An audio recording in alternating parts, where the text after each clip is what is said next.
नमस्कार दोस्तों, आज हम सुनेंगे मुंशी प्रेमचंद के द्वारा लिखी कहानी दुर्गा का मंदिर। चलिए दोस्तों, कहानी शुरू करते हैं। बाबू ब्रजनाथ कानून पढ़ने में मगन थे और उनके दोनों बच्चे लड़ाई करने में। श्यामा चिल्लाती कि मुन्नू मेरी गुड़िया नहीं देता। मुन्नू रोता था कि श्यामा ने मेरी मिठाई खा ली। ब्रजनाथ ने क्रुद्ध होकर भामा से कहा, तुम इन दुष्टों को यहाँ से हटाती हो कि नहीं? नहीं तो मैं एक एक की खबर लेता हूँ। भामा चूल्हे में आग जला रही थी, बोली, अरे तो अब क्या संध्या को भी पढ़ते ही रहोगे? जरा दम तो ले लो। बिरज, उठा तो ना जाएगा, बैठी बैठी वहां से कानून पघारोगी। अभी एक आध को पटक दूंगा तो वहीं से गरजती हुई आओगी कि हाय हाय बच्चे को मार डाला। भामा, तो मैं कुछ बैठी या सोई तो नहीं हूँ। जरा एक घड़ी तुम ही लड़कों को बहलाओगे तो क्या होगा? कुछ मैंने ही तो उनकी नौकरी नहीं लिखाई। ब्रजनाथ से कोई जवाब न देते बन पड़ा। क्रोध पानी के समान बहाव का मार्ग न पाकर और भी प्रबल हो जाता है। यद्यपि ब्रजनाथ नैतिक सिद्धांतों के ज्ञाता थे, पर उनके पालन में इस समय कुशल न दिखाई दी। दोनों को रोते चिल्लाते छोड़ कानून का ग्रंथ बगल में दबा कॉलेज पार्क की राह ली। सावन का महीना था। आज कई दिन के बाद बादल हटे थे।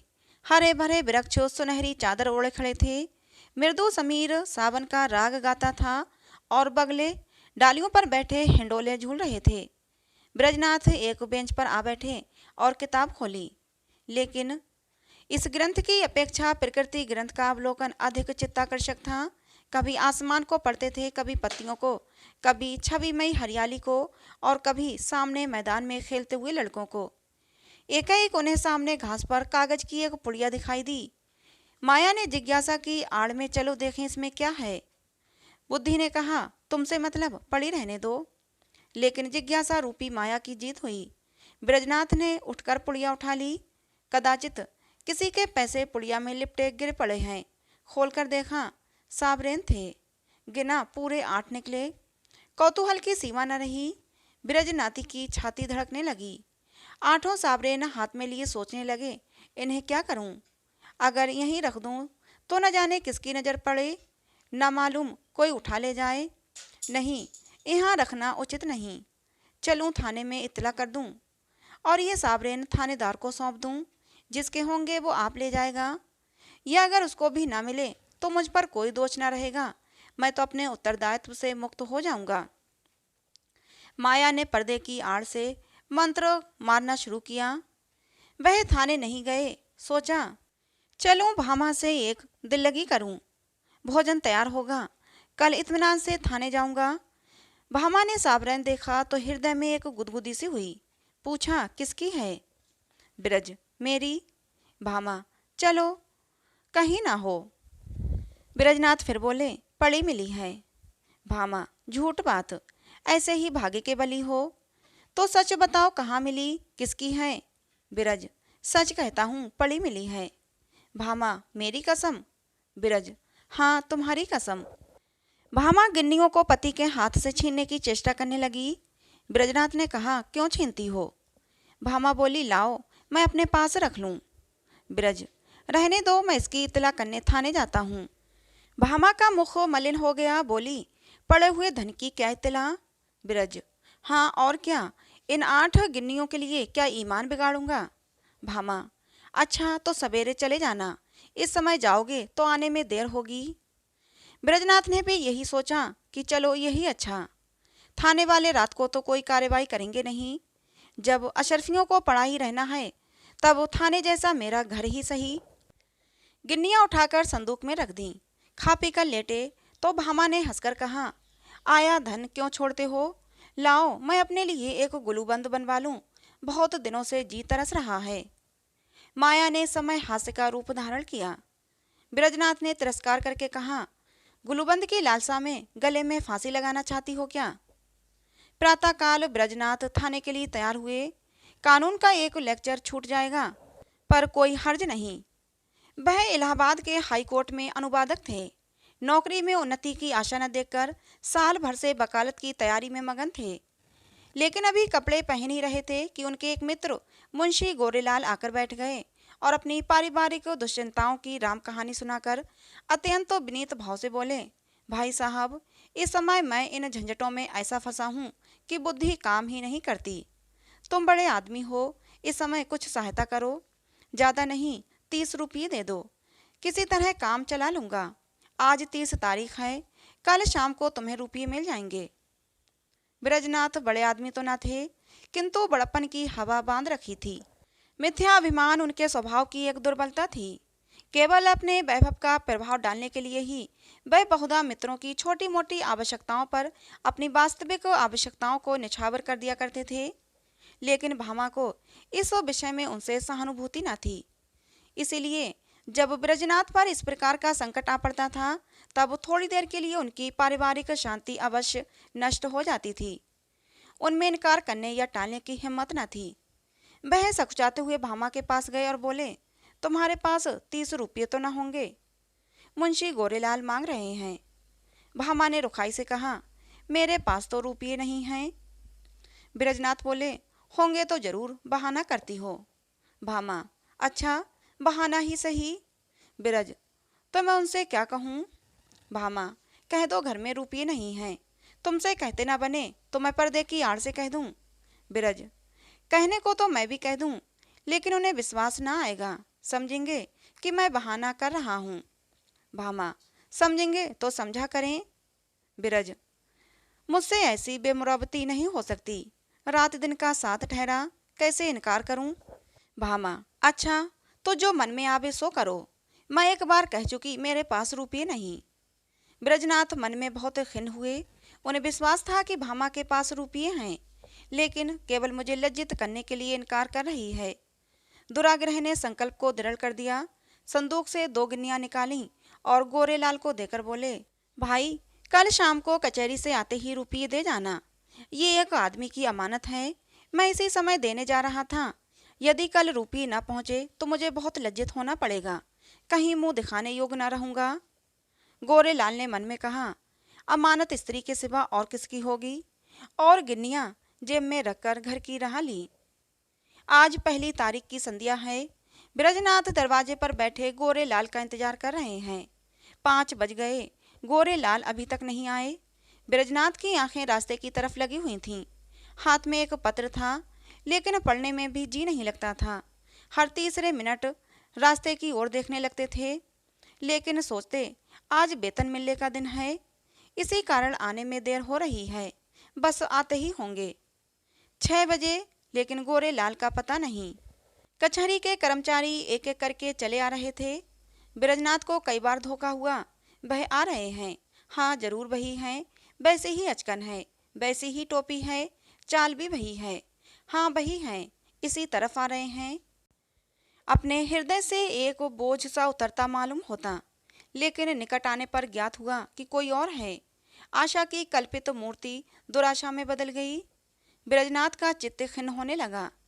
वो एक बार कुर्सी से उठे, बरामदे की चौखट पर खड़े हुए, सड़क पर दोनों तरफ निगाह दौड़ाई, कहीं पता नहीं। 2-3 बार दूर से आते हुए इक्कों को देखकर गोरेलाल का भ्रम हुआ। आकांक्षा की प्रबलता। 7 बजे चिराग जल गए, सड़क पर अंधेरा छाने लगा। ब्रजनाथ सड़क पर उद्विग्न भाव से टहलने लगे। इरादा हुआ गोरेलाल के घर चलूं। उधर कदम बढ़ाया, लेकिन हृदय कांप रहा था कि कहीं वह रास्ते में आते हुए न मिल जाएं, तो समझें कि थोड़े से रुपयों के लिए इतने व्याकुल हो गए। थोड़े ही दूर गए कि किसी को आते देखा। भ्रम हुआ कि गोरेलाल हैं। मुड़े और सीधे बरामदे में आकर दम लिया, लेकिन फिर वही धोखा, फिर वही भ्रांति। तब सोचने लगे कि इतनी देर क्यों हो रही है? क्या अभी तक वह कचहरी से न आए होंगे? ऐसा कदापि नहीं हो सकता। उनके दफ्तर वाले मुद्दे हुए निकल गए। बस 2 बातें हो सकती हैं, या तो उन्होंने कल आने का निश्चय कर लिया, समझे होंगे रात को कौन जाए, या जानबूझकर बैठे होंगे, देना ना चाहते होंगे। उस समय उनको गर्ज थी, इस समय मुझे गरज है, मैं ही किसी को क्यों ना भेजकर रुपये मंगवा लूं, लेकिन किसे भेजूं? मुन्नू जा सकता है, सड़क ही पर मकान है, ये सोचकर कमरे में गए, लैंप जलाया और पत्र लिखने बैठे, मगर आंखें द्वार की ही ओर लगी हुई थीं। अकस्मात किसी के पैरों की आहट सुनाई दी, परंतु पत्र को एक किताब के नीचे दबा लिया और बरामदे में चले आए। देखा पड़ोस का एक कुंजड़ा तार पड़ाने आया है।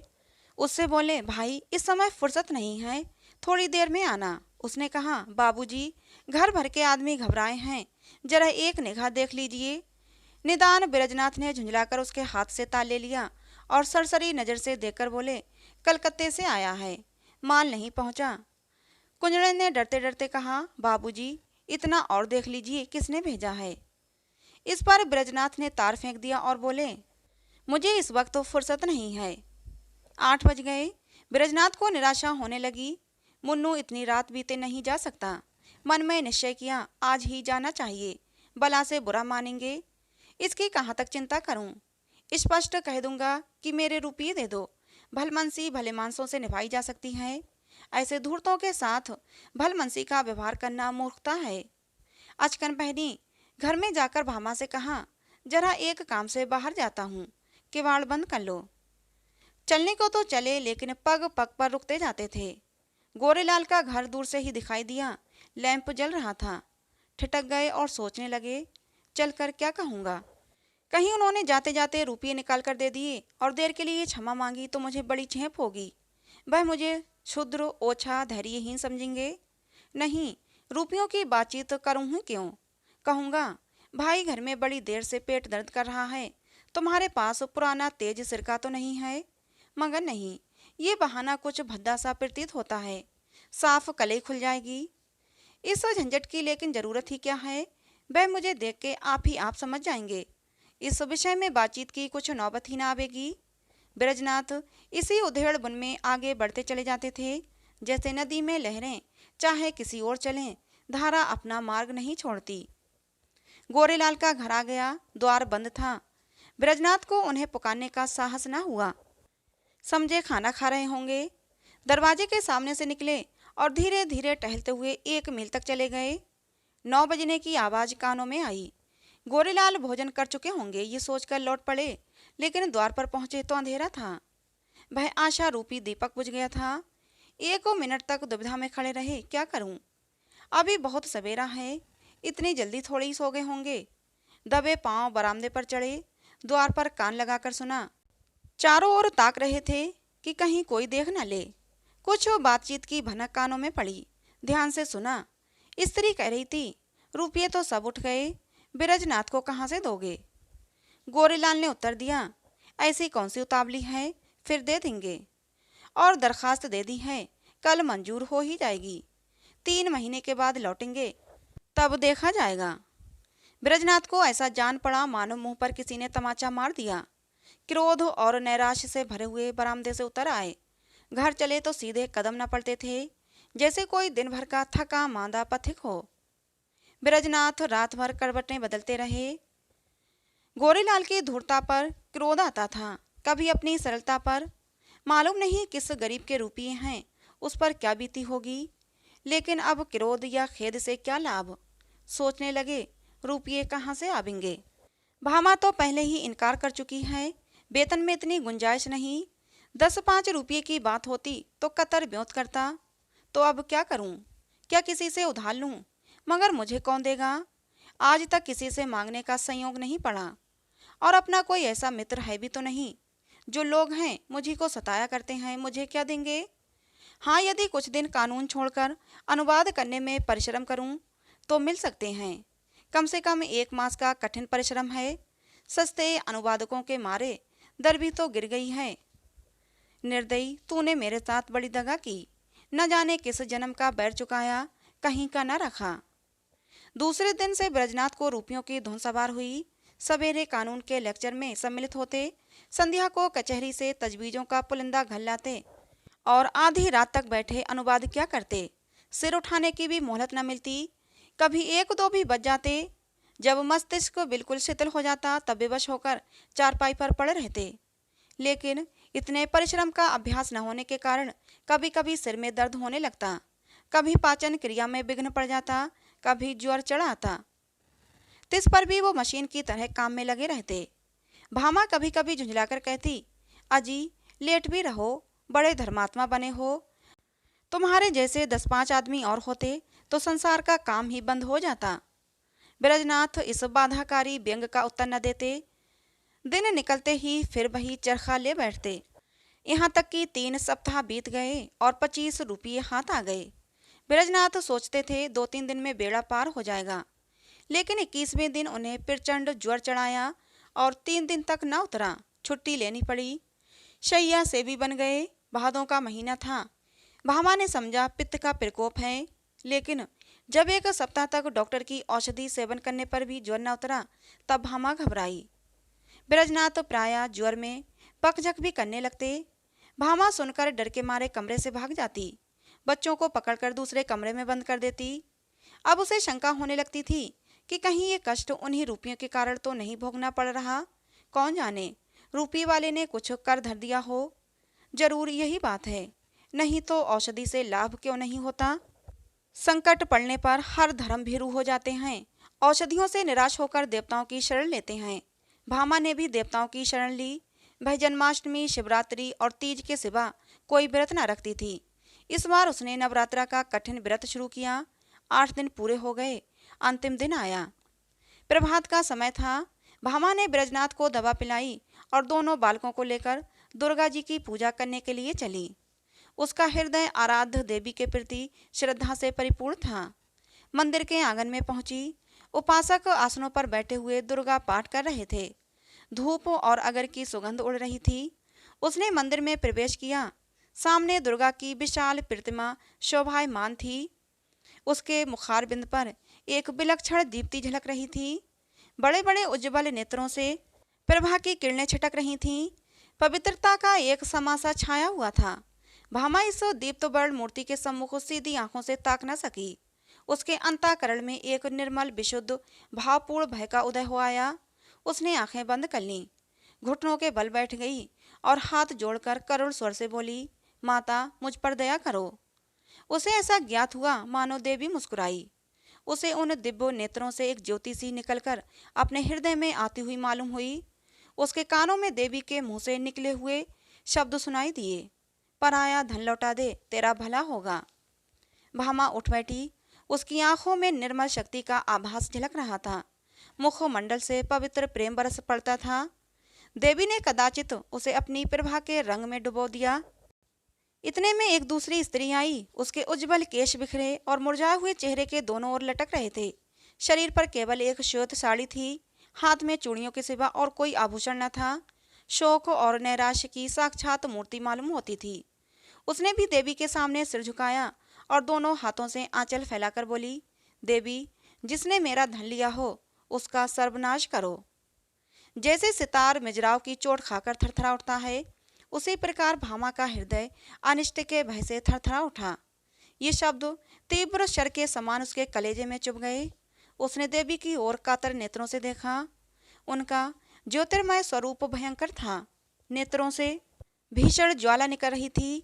भामा के अंतःकरण में सर्वत्र आकाश से, मंदिर के सामने वाले वृक्षों से, मंदिर के स्तंभों से, सिंहासन के ऊपर जलते हुए दीपक से और देवी के विकराल मुंह से ये शब्द निकलकर गूंजने लगे, पराया धन लौटा दे, नहीं तो तेरा सर्वनाश हो जाएगा। भामा खड़ी हो गई और उस वृद्धा से बोली, क्यों माता, तुम्हारा धन किसने लिया है? वृद्धा ने इस प्रकार उसकी ओर देखा मानो डूबते को तिनके का सहारा मिला। बोली, हाँ बेटी, पता नहीं। भामा, कितने दिन हुए? वृद्धा, कोई 1.5 महीना। भामा, कितने रुपये थे? वृद्धा, पूरे 120। भामा, कैसे खोए? वृद्धा, क्या जाने, कहीं गिर गए। मेरे स्वामी पलटन में नौकर थे। आज कई बरस हुए वह परलोक सिधारे। अब मुझे सरकार से 8 रुपये साल पेंशन मिलती है। अब की 2 साल की पेंशन एक साथ ही मिली थी। खजाने से रुपये लेकर आ रही थी। मालूम नहीं कब और कहाँ गिर पड़े। 8 गिन्नियाँ थीं। भामा, अगर वह तुम्हें मिल जाए तो क्या दोगी? वृद्धा, अधिक नहीं, उसमें से 50 रुपये दे दूंगी। भामा, रुपये क्या होंगे, कोई अच्छी चीज दो। वृद्धा, बेटी, और क्या दूं? जब तक जीऊंगी तुम्हारा यश गाऊंगी। भामा, नहीं, इसकी मुझे आवश्यकता नहीं। वृद्धा, बेटी, इसके सिवा मेरे पास क्या है? भामा, मुझे आशीर्वाद दो, मेरे पति बीमार हैं, वह अच्छे हो जाएं। वृद्धा, क्या उन्हीं को रुपये मिले हैं? भामा, हाँ, वह उसी दिन से तुम्हें खोज रहे हैं। वृद्धा घुटनों के बल बैठ गई और आंचल फैलाकर कंपित स्वर से बोली, देवी, इनका कल्याण करो। भामा ने फिर देवी की ओर सशंक दृष्टि से देखा। उनके दिव्य रूप पर प्रेम का प्रकाश था, आंखों में दया की आनंददायिनी झलक थी। उस समय भामा के अंतःकरण में कहीं स्वर्ग लोक से यह ध्वनि सुनाई दी, जा तेरा कल्याण होगा। संध्या का समय है। भामा ब्रजनाथ के साथ इक्के पर बैठी तुलसी के घर उसकी थाती लौटाने जा रही है। ब्रजनाथ के बड़े परिश्रम की कमाई तो डॉक्टर की भेंट हो चुकी थी, लेकिन भामा ने एक पड़ोसी के हाथ कानों के झुमके बेचकर रुपये जुटाए हैं। जिस समय झुमके बनकर आए थे, भामा बहुत प्रसन्न हुई थी। आज उन्हें बेचकर वो उससे भी अधिक प्रसन्न है। जब ब्रजनाथ ने 8 गिन्नियां उसे दिखाई थीं, उसके हृदय में एक गुदगुदी सी हुई थी, लेकिन ये हर्ष मुख पर आने का साहस न कर सका था। आज उन गिन्नियों को हाथ से जाते समय उसका हार्दिक आनंद आंखों में चमक रहा है, ओठों पर नाच रहा है, कपोलों को रंग रहा है और अंगों पर किलोल कर रहा है। वह इंद्रियों का आनंद था, वह आत्मा का आनंद है। वह आनंद लज्जा के भीतर छिपा हुआ था, ये आनंद गर्भ से बाहर निकला पड़ता है। तुलसी का आशीर्वाद सफल हुआ। आज पूरे 3 सप्ताह के बाद ब्रजनाथ तकिए के सहारे बैठे थे। वह बार बार भामा को प्रेमपूर्ण नेत्रों से देखते थे। वह आज उन्हें देवी मालूम होती थी। अब तक उन्होंने उसके बाह्य सौंदर्य की शोभा देखी थी, आज वह उसका आत्मिक सौंदर्य देख रहे हैं। तुलसी का घर एक गली में था। इक्का सड़क पर जाकर ठहर गया। ब्रजनाथ इक्के पर से उतरे और अपनी छड़ी टेकते हुए भामा के हाथों के सहारे तुलसी के घर पहुंचे। तुलसी ने रुपये लिए और दोनों हाथ फैलाकर आशीर्वाद दिया, दुर्गा जी तुम्हारा कल्याण करें। तुलसी का वर्णहीन मुख वैसे ही खिल गया जैसे वर्षा के पीछे वृक्षों की पत्तियां खिल जाती हैं। सिमटा हुआ अंग फैल गया, गालों की झुर्रियां मिटती दिख पड़ी। ऐसा मालूम होता था मानो उसका कायाकल्प हो गया। वहां से आकर ब्रजनाथ अपने द्वार पर बैठे हुए थे कि गोरे लाल आकर बैठ गए। ब्रजनाथ ने मुंह फेर लिया। गोरे लाल बोले, भाई साहब कैसी तबीयत है? ब्रजनाथ, बहुत अच्छी तरह हूँ। गोरे लाल, मुझे क्षमा कीजिएगा, मुझे इसका बहुत खेद है कि आपके रुपये देने में इतना विलंब हुआ। पहली तारीख को घर से आवश्यक पत्र आ गया और मैं किसी तरह 3 महीने की छुट्टी लेकर घर भागा। वहाँ की विपत्ति कथा कहूँ तो समाप्त न हो, लेकिन आपकी बीमारी का शोक समाचार सुनकर आज भागा चला आ रहा हूँ। ये लीजिए, अपने रुपये रखिए। इस विलंब के लिए अत्यंत लज्जित हूँ। ब्रजनाथ का क्रोध शांत हो गया। विनय में कितनी शक्ति है। बोले, जी हाँ, बीमार तो था लेकिन अब अच्छा हो गया हूँ। आपको मेरे कारण व्यर्थ कष्ट उठाना पड़ा। यदि समय आपको असुविधा हो तो रुपये फिर दे दीजिएगा। मैं अब ऋण हो गया हूँ, कोई जल्दी नहीं है। गोरेलाल विदा हो गए तो ब्रजनाथ रुपये लिए हुए भीतर आए और भामा से बोले, ये लो अपने रुपये। गोरेलाल दे गए। भामा ने कहा, ये मेरे रुपये नहीं तुलसी के हैं। एक बार पराया धन लेकर सीख गई, अब नहीं गलती करूंगी। ब्रजनाथ, लेकिन तुलसी के रुपये तो पूरे कर दिए थे ना। भामा, दे दिए तो क्या हुआ, ये उसके आशीर्वाद की न्यौछावर है। ब्रज, कान के झुमके कहाँ से आवेंगे? भामा ने कहा, झुमके ना रहेंगे ना सही, सदा के लिए कान तो हो गए। तो दोस्तों, ये कहानी थी मुंशी प्रेमचंद के द्वारा लिखी, जिसका नाम था दुर्गा का मंदिर। कहानी आपको कैसी लगी जरूर बताना। कहानी अच्छी लगी हो तो प्लीज़ जाते जाते कहानी को एक लाइक और हमारे चैनल को सब्सक्राइब जरूर कर लेना। मिलते हैं दोस्तों अगली किसी नई कहानी में।